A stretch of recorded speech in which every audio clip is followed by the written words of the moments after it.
Back to the draft we go here on Locked On Pacers, taking a deep dive into the game of Taylor Hendricks. Could he be a great fit with the Pacers? Why he's considered a top 10 prospect, his high floor, and more. It's all coming today on the Locked On Pacers podcast. You are Locked On Pacers, your daily Indiana Pacers podcast, part of the Locked On Podcast Network, your team every day.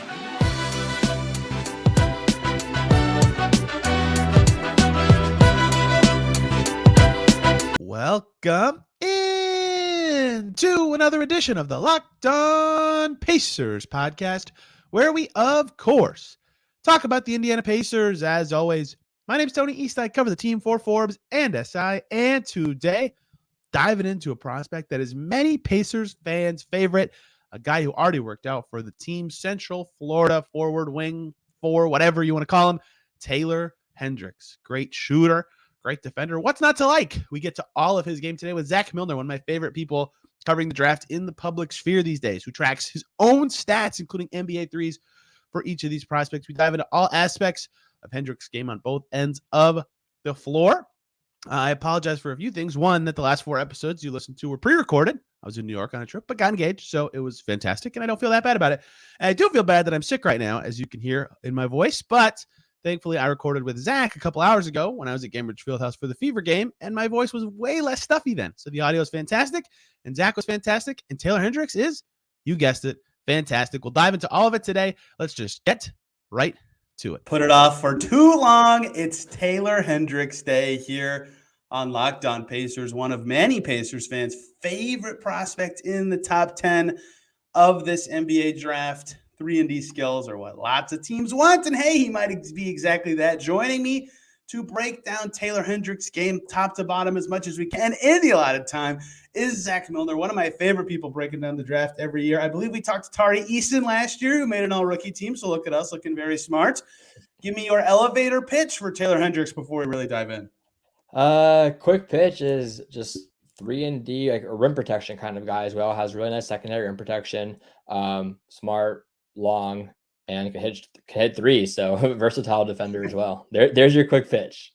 There's no such thing as a can't miss prospect, I guess Wemby, but like if you had to think of a can't miss role player prospect, Hendricks is pretty close to me to kind of like the downside risk is really unlikely to happen to me. Like at least one of some of the stuff you just said of the defensive stuff and the three, if only one of them actually is an NBA skill, he'll still be good enough to play like for a team, right? Like wings who can either shoot or defend can be on an NBA court. We just watched the finals end where, a lot of those specialist type players were really crucial in the series. Like even if he's just one of the two, and he looks like he very well could be both, he was a valuable NBA prospect. And that's why I think the floor being so high and valuable makes him such an interesting guy to kind of talk about in this cycle. Yeah, I agree. I will say, like, if the shot doesn't come around to what we think, I mean, it was good this past year. Let's say the shot doesn't fully translate when they take a few steps back to NBA range and all that kind of stuff. And if that's not good enough, then you probably have some questions is it going to be worth the actual pick that they're picking at? Right. But still with his length and his defensive stuff, he should still be able to provide some value on the defensive end, even without the shot. But yeah, obviously you want the shot to come around or to stay being good, even when he has to expand his range. And then you're going to have a really nice rotation player. I want to start with the defense because that's sort of where I feel like as a prospect, the biggest sales pitch for him would be. And if you're the Pacers who have talked all summer on the record, not hiding it, not leaking it to reporters, we want fours, we want defense, we want to be better on that end. They care very much about this. A lot of the prospects who've come through Indiana into the St. Vincent Center, including Hendricks, have talked about the drills being defensive focused and how you switch onto this guy and how willing you are to do X, Y, Z, whatever. It's drills in a workout. But as it actually applies to the NBA floor, this is where Hendricks shines the most to me as a prospect. He's good at offensive things. We'll talk about that. But, he's always in the right spot. He's attentive to the full game. And I'm very critical of a lot of prospects where I'm like, man, their off-ball defense leaves me with some questions, right? So I think their positioning is going to be good. So I think their rotation timing will be good. Can they ever? And some prospects, they've never had to be good at that stuff because they're just more athletic and faster. Hendricks is very good at that stuff. Even Yeah. when it's not his man guarding the ball, he's always in the right spot. He's attentive. He rotates to the right spot. He covered a lot of mistakes for UCF this past season. And it just so happens that he's also a pretty dang good on the ball defender who's long and has good foot speed, can stay in front of wings, is fine enough staying in front of guards. Like, there's going to be holes in every prospect's defense, but that is where he shines as a prospect to me. It's just like this guy's size and defensive ability combination is so rare from someone that young entering the league. Agree 100%, especially how you brought up being critical of defenders in college and their off-ball defense. I think one thing with this class, and I've mentioned it throughout the years, I feel like the feel of this overall class has been underwhelming to me, honestly. I haven't felt like the average feel of a player on the defensive end has been that great. So the people that do have good feel stand out even more this year. And if we're looking at just like the top 20, 25 picks in this draft, I think there is a lot of really awesome wing shooters in this class. But then you go to their defensive side of the game, you can look at Jet Howard or Bryce Sensabaugh, Max Lewis a little further down as well. The defense is the question, right? So when you have Taylor Hendricks, who might not be the same level shooter as a Jet Howard, him having that kind of defense while still being a solid shooter really does stand out. Yeah, I'm rarely like, I think it's just because the rest of the prospects are not great. And this is not a this year thing. This is an every year thing. Like, I don't know why. I just like, okay, I'm curious what your team defense will be like for like every college prospect ever. Like when they're good at it, Jarris was good at it too. It's just so obvious. Like I was like, oh, you're never in the wrong spot. Or like that was never your miss. And for him, like a 6.2% block rate, like he wasn't never like Walker had a high block rate, but he guarded big sometimes. Like Hendricks almost always was guarding perimeter players. Like that's insane. That's an insane number. Yeah, and back to the off-ball defense thing, one thing to remember when evaluating players and prospects is when you see this kind of off-ball defense from a freshman, Jarris, Taylor Hendricks, really, really impressive. And with other freshmen who don't show it, that's why you have to look for the flashes, because you have to remember, like, going to the college level, especially when you're in a doesn't work for Taylor Hendricks as much as it does for some other players who are playing in the SEC or the Big 12 or something like that. But when you're playing in those conferences, it's a big step forward. And there are times where you're going to lose your man off the ball. It's just how often are you going to do it? How often are you going to be able to accept, oh, you get back cut here once every 3 games, not a big deal. Is it happening 3 times a game? Okay, that's a problem. So trying to figure out the balance of how much is too much as well when it comes to the mistakes on that end.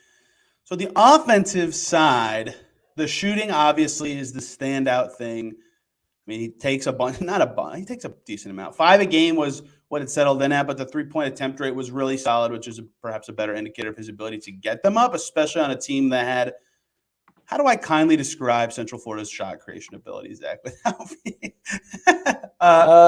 Okay creators, I suppose.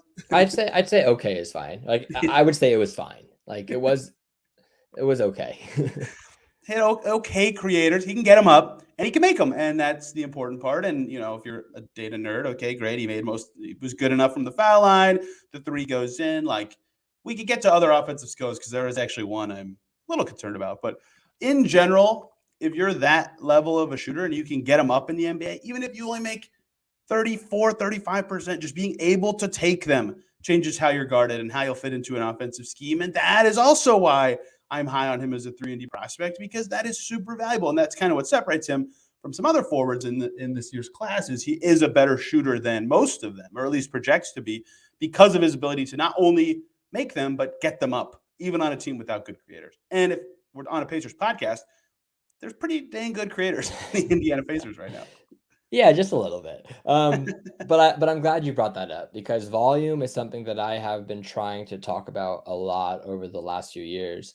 And it's so important to actually get the defense's respect. I think it's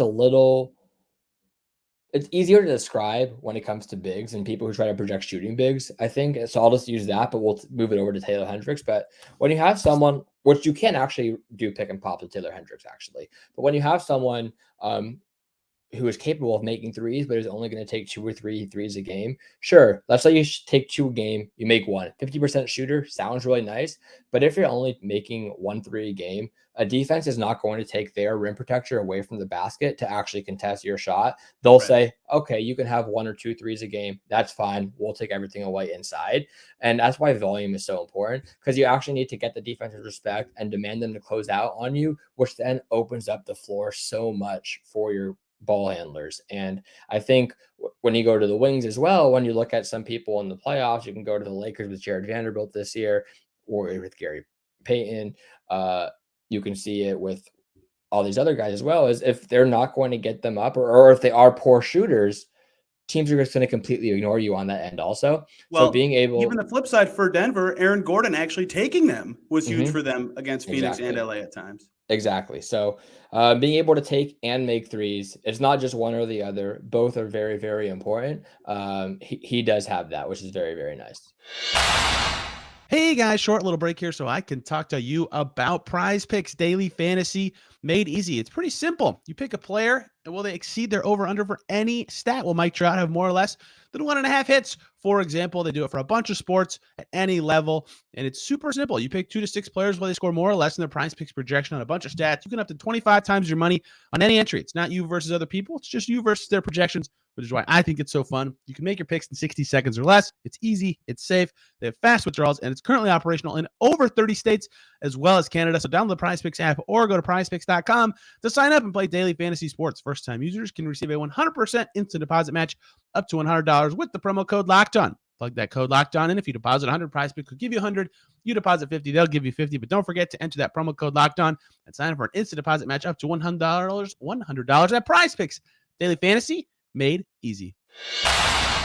What else stands out to you about his offensive game? Like, he's not the best finisher. We'll get to that. I think that's a little overblown, honestly. Like, he's not awful at it, but like, he has a couple 1-2 dribble moves. His passing's fine. Like, is anything else jump out to you? Is like, this will be a strength for him as an offensive player in the NBA. The offensive glass, for example, he's very nice at. Again, goes back to his feel and reads. But what else stands out to you about his offense? Yeah, so we'll go to the finishing in a little, like you said. I do want to talk about the off the dribble stuff a little bit. I think I'm a little bit more on the skeptical side there, but I do want to say I think he has a decent first step, but the combination of poor footwork, not having the best handles, his balance isn't that great, and that comes back to his strength as well, does make it pretty difficult for him to create some stuff off the dribble. He can get pushed off of spots, or he loses his handle, doesn't get up into his pull-up very smoothly. There were a couple of impressive flashes this year where he was able to get into a nice pull-up, and one thing that he has going for him is with his size and his release, he is able to shoot over the top of players, which that is the optimistic look of it. But I as a whole of what he has, I don't think that I personally am not projecting him to be some kind of off the dribble creator at the next level, even though he did show a little bit of flashes there. So I think that's interesting to talk about with him, just because people can view that differently, but those are the flaws that I see on that part of his game. When I was watching Grady Dick, that was the most interesting thing for me was what can he do when he's run out the line, right? Because he's viewed so highly as a shooter, and he had some stuff, right? He could take 2 dribbles, get to the rim, and do something. Sometimes it was good, sometimes it wasn't, but just being able to do it was something that with Hendricks, I'm kind of like, okay, I don't see as much of that from you, which would be nice to know that, especially on an NBA team with better creators, like, can you punish a closeout? Even that level of it would be, I think, significant for his game. And I think that's a good segue to get into the transition into the finishing, because running him off the line, how is he going to be able to punish that? Yeah, right. And being able to finish right at the rim is really important. His numbers did not look that good this year, especially on layups. If you go to Synergy and you look at his layups in the half court this year, doesn't look great.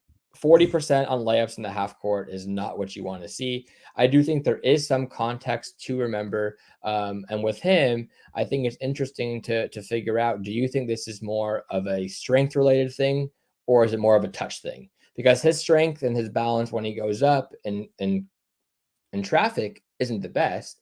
And that can hurt his finishing, but also he misses some touch shot as well. So which one do you think it is? And do you think it's easier to improve touch versus the strength part? And I think that can change how someone views his finishing projection.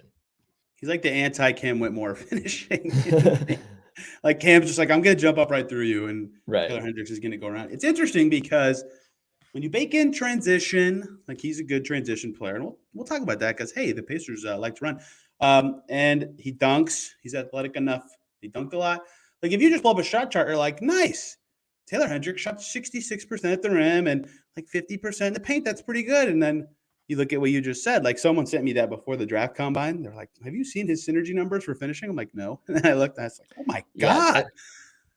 Like it's totally different, right? And that is a huge part of his game. And like we just talked about him getting around the line. And I think for some people, and I might fall into this category a little bit, is like, if his floor is so good that he's a great prospect. Like any team that picks him will be happy. But I think a lot of teams that, or a lot of people that think about upside of picks, if there is very low creation upside for Hendricks, he might just be limited to role player on offense. And that does limit the upside unless he can run guys off the line. And then he becomes a lot more very quickly. I think that's a big part of it. Yeah, and just to go back to the dunks versus the layups thing and the half court finishing at the rim, just to touch on it a little bit more, is I do find looking at that very important when talking about our prospects finishing. But I also want to make it known that dunks are obviously very good. You don't want to criticize him. Worth 2 points. Yeah, exactly. And they're easy, right? You don't want to criticize him because he has a lot of dunks that boost his percentages. That's not the thing. It's just when you're talking about his touch, maybe he won't be able to get as many dunks at the next level. And then when he is contested at the rim, how is he going to be on those? Especially with the rim protectors in the NBA, it does get a little bit tougher. So I always look at, I call them touch shots. So it's not just layups. I like to look at floaters, hook shots, and layups. So all stuff that are around the rim. Excluding dunks. I like to look at their percentages there just to get a feel for their touch. But if someone has a lot of dunks, that's still part of finishing. That's still good. Just you have to know that the dunks might not come all the time. We don't see guys get that many dunks a game. And sometimes those dunks are coming in transition, not in the half court. So looking at the half court numbers versus the transition numbers is also an important thing to differentiate. The context of how he played at UCF makes it hard for me to sometimes think about his cutting because there were a lot of possessions where like he'll catch it at the top, they'll flow into pistol, he tosses it to a guard, and then he stands in the corner because that helped their spacing so much. It's like he didn't cut, but it wasn't because he's not necessarily a good or bad cutter. That's just what they wanted him to do, right? They're like, go stand over there and help us. And so like I feel, I wanted to tie this into the dunks. Like if you could back cut a guy 3 times a game, to go back to your earlier reference, just to make the defense think about you or make his own man think about you, like that'd be huge. And I don't have a lot of I don't know if you have synergy up right in front of you right now, but like I feel like in my watch of him there wasn't a lot of tape of cuts. Like they happen, every player cuts in a game, but just like this is part of the set or this is part of the possession, or I didn't feel like that was a strength or weakness of him, but I feel like that's a way he could develop significantly, a la Doug McDermott with the Pacers, to kind of add to his offensive repertoire outside of shooting. Yeah, I think that's a great way. I do a synergy up. They have him. They actually do have it as his second most frequent, but synergy also does put like some dunker spot stuff as cuts as well because it's tough to categorize some of that stuff as well. So I wouldn't put too much into the frequency. It would take 10 years to double check every play. In terms of off ball cutting, I do agree with you. And that also, once again, comes into finishing, right? If you're cutting, you got to be able to finish, but it's much more. And we could talk about pick and roll stuff as well, right? We talk about pick and pop. He can roll and he can get some dunks there. Catch lobs in the pick and roll. He could dunk on backdoors on baseline cuts. Those are probably more common to get dunks than actually him attacking a closeout with a rim protector there sometimes. So that's interesting. But yeah, I think that's definitely a area for improvement, or an area that we can see more of at the next level. And if he can just be, even if any of the off the dribble stuff in terms of on ball creation stuff doesn't work out, if he can improve his finishing in the half court on layups just a little bit to where he can punish people running him off the line, just being a 3-point shooter who could run guys off the line, who can maybe do some pick and pop and some pick and roll and be a good cutter, is all you're going to really need from him because of what he can bring on the defensive end. And I still think like I want to talk a little more of the defense, just because there's still there's so much more that we could talk about there. We'll get over there. I want one more offensive thing, and you just brought it up. That's pick and roll / pick and pop. Like I don't think he'll ever be the handler, which is fine. That's not that's not a negative. It's just a statement of fact. But what do you make of his game there? Because passing's not great. Like the decision making is not a strength. But as a finisher out of those, I walked away like, yeah, okay, this is something he could grow into as a pro. Yeah, on the ball, not really buying it much. As the As a screener guy, I am intrigued there. Once again, pick and pop, if he's putting the volume up, that does make it very difficult on whoever's defending him, which then opens up more space for the guard who has the ball. And that's always a good thing. You have him as a vertical threat. He actually is someone, while we talked about the finishing struggles at times, he does go up strong sometimes when he catches the ball down there, and he can be a vertical threat. And if he is good enough there to have some roll gravity, that can open up some cross court passes to the corner and open stuff up that way. So I do like that. I would really hope to see some of that being used and experimented with him on offense. One more thing I just wanted to bring up with the shooting, though, just to go through his stuff. He was actually really good in the corners this year, 40% from the corners. Really good. Yeah. I do an NBA range shooting database every year. I'm going to post that hopefully the end of this week or early next week before the draft. But I had him at 33.8% total on NBA threes. That's 25.8, 8 for 31 above the break.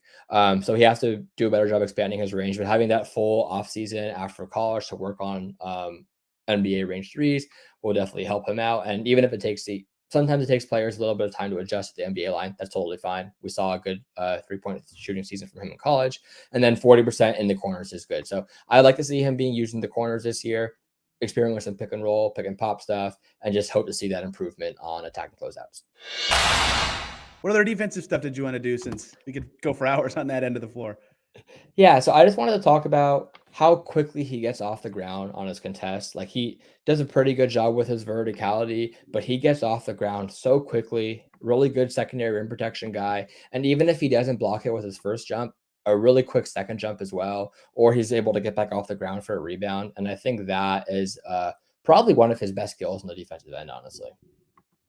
Yeah, athleticism, quick jumping. I mean, you can see that in his rebounding even a little bit, but like that is critically important to closing out. But it's not like he's jumpy. You know, I think that's important too. Like, he's not flying by guys all the time.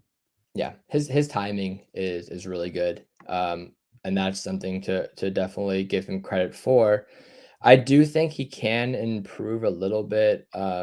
He can use his hands a little bit too much when staying with someone on drives and when they're going up. But I do think for the most part he is good there. But yeah, I just wanted to shout out the quickness of jumping off the ground, because that's definitely, that combined with timing and his length is why he's such a good secondary rim protector.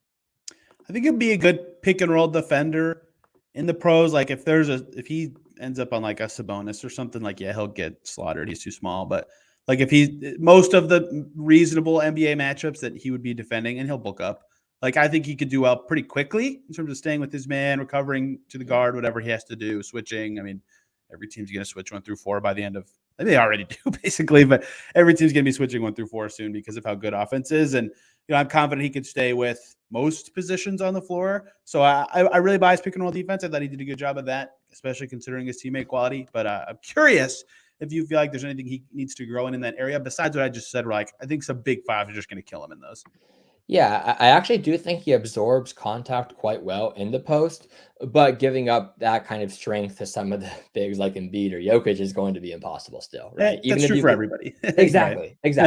So he does absorb contact well, and being able to use his length to contest shots is definitely a positive. But aside from the bigs that could still get whatever they want against almost anyone, I agree with you in terms of his versatility. There are some things where, like, okay, maybe some bursty guards will be able to get by him, but you're not going to have him as their primary defender. It's more of, okay, you switch here and there at the end of the shot clock, and you're like, okay, this isn't the worst situation, right? Maybe it's not ideal. We have a better guy who can defend a bursty guard, but this isn't the end of it. We're like, oh, we're in trouble. You're perfectly fine with him being out there. I think that's important. So I want to talk about draft philosophy when it comes to Taylor Hendricks and this top 10 in general, because I'm going to use a lot of buzzwords that I don't necessarily believe in, but, you know, the safest pick, the highest floor pick, whereas, like, you know, other guys in this top 10, Thompson's, Whitmore, whoever you want to talk about, Anthony Black, might be more of the upside plays. How do you feel about Hendricks in that conversation of, you know, lower ceiling, higher floor versus the opposite? And do you feel like that's fair? And if so, do you kind of feel like it's kind of down to the philosophy of team that he'll get picked, or is that just different? Like, how do you view that whole conversation? I didn't say that how I wanted, but I hope you understood what I mean. Yeah, I think I know what you're getting at, but with Hendricks, it's tough when you think about like a high ceiling, low floor guy. I mean, a high floor, low ceiling guy. I mean, it is tough because sometimes, like when you have so many different paths to success, that's what gives you a high floor. But then if you can improve in all those different areas, you could have a pretty high ceiling as well. It Right. just depends on how much you buy into the improvements there. So for him, like I don't buy into the on ball stuff that much. So I'm a little bit lower on his offensive upside, but that doesn't mean he doesn't have that much upside himself because like we said, what if he can bring what we talked about on offense and he then becomes if he can become one of the best defenders in the league, that's still an extremely valuable player, a really, really good player. And that is still like, sure, you might not be the guy who's scoring 15 to 20 plus a game, but if you can put up a good, like not hurt your offense while being one of the best defenders in the league, that's not a bad player. That's still an upside case as well. Like when I talked about shooters in the past with like, I was a really big Cam Johnson fan.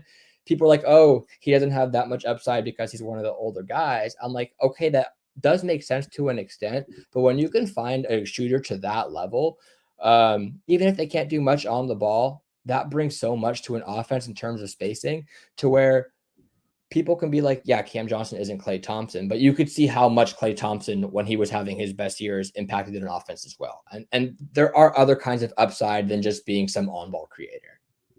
Yeah, that's what I was gonna. You nailed what I would have added at the end. Is like I feel like so often when people talk about upside, it's like, can you score? Is there a way that I project you being a high-ish volume player at some point in some way? Which isn't fair, right? You can grow in other ways, and I do think that some of these other guys have more upside than Hendricks, but I think that the way that discussion usually is brought about isn't fair in the context of what he's good at.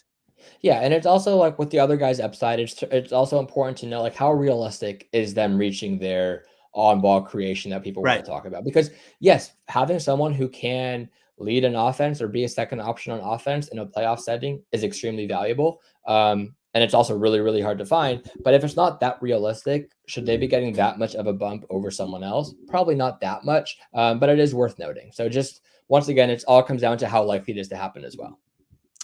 Yeah, I agree with all that. And it is part of the discussion, like for a lot of these teams too, that it's interesting that so many teams in this 4 through whatever 8-9 range are like, we want to be better next year. It's like, well, how does that impact how you think about floor and ceiling and your own tier of players and who's available and all sorts of stuff like that? I'll be fascinated to see what that means for this whole conversation and where Hendricks fits into it, right? Because, as good of a fit as I think he'd be with the Pacers, which is what I want to talk about now, it's like, hey, he'd also be a good fit with the Rockets Everyone. and the Pistons and the Magic. I think he fits basically anywhere. Yeah, And that's right. what's so intriguing about him and why it will be so interesting to see where he goes on draft night. Because there are some guys who want the ball more than others, and there are some guys who play off the ball better or have struggles on defense. But he brings defense while not demanding the ball on offense, and that's something that is pretty much accepted anywhere because most NBA teams already have that guy that they want having the ball, and if they don't have that guy, they're at the top of the class or they're going to go after it. So, yeah, maybe Houston gets Harden, but that's somewhere where I feel like the Pacers separate from a lot of these teams in the lotteries. Like they have the best high volume creator of a lot of these teams already, which is where Hendricks and even Jarris, it's like, oh man, they would fit really well with what the Pacers want to do. And they look, the Pacers depth on the wing, it's like a lot of young, interesting talent, Wara, Nesmith, Duarte, but no slam dunks in there. And maybe Hendricks isn't that, but he just would provide them with immediate depth at a very needed position. And he's good in transition. They need the size. Shooting helps every single team in the league. Like it's literally a never ending goal to be more efficient. What did I just say? Never ending goal to be more efficient on offense. Like he checks so many boxes for what they would need in a way that's like, I would get why they go with a lot of the guys in the lottery this year, but if they pick Hendricks over someone that other people might consider more upside, I'd be like, yeah, I totally get it. Like he fits exactly kind of what they need.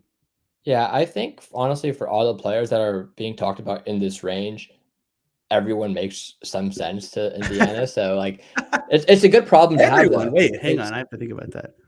Not everyone, but a lot of people do make sense for Indiana, which is a good. I say everyone because I'm really high on Anthony Black, but continue. Yeah, but yeah, I do like having his defense around what they have already at the guard position. I do think he does a really good job behind them.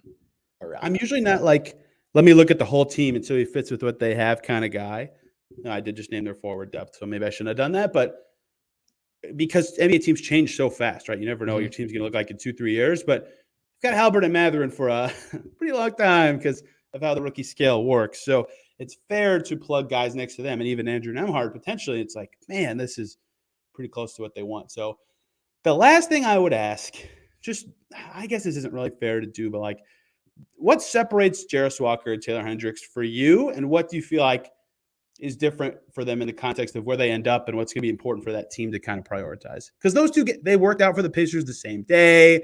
Everybody kind of compares them as the defensive forwards in this class. Like, how do you kind of view what they are compared to each other? It was awesome to see Draftmatic upload that they played against each other twice this year. So lots of fun tape to see them head to head. But, what do you make of those two as prospects directly against each other?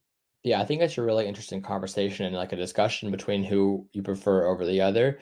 I think with Jarris, there's a lot more creativity that I buy on the offensive end to use with him. I do buy there being some short roll passing stuff with him. And one thing that I don't like about Jarris is I don't like how he shies away from contact on his drives. Actually, with his frame and his body, I would have loved for him to actually drive into players a lot more and actually embrace the contact and finish through guys. And he always relied on floaters and settled for that. So I want to see that improve, but putting him on the roll, and he's a really good decision maker there. I think there is more room to use him there on that end, while also showing a little bit more handles on offense as well. Even though I am also on the more skeptical side that his on-ball creation will be that impactful at the next level, I do think there is more of a chance that it works with him than it does for Hendricks.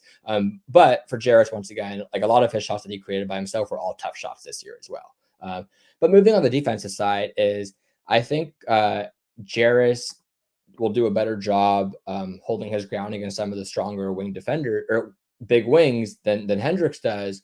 I think Taylor Hendricks does I think I would lean Taylor Hendricks as a secondary rim protector over Jarris, even though Jarris can do that. But I do like Jarris. Like, I think he does a really good job baiting passes and jumping passing lanes more than Taylor Hendricks does. So that's where I would differentiate them on that end. But yeah, I think I buy Jarris. I prefer Jarris, like, taking the team out of account. I prefer Jarris to Hendricks just by a little bit because of what I buy a little bit more on the offensive end plus some defense, although it's very close on defense.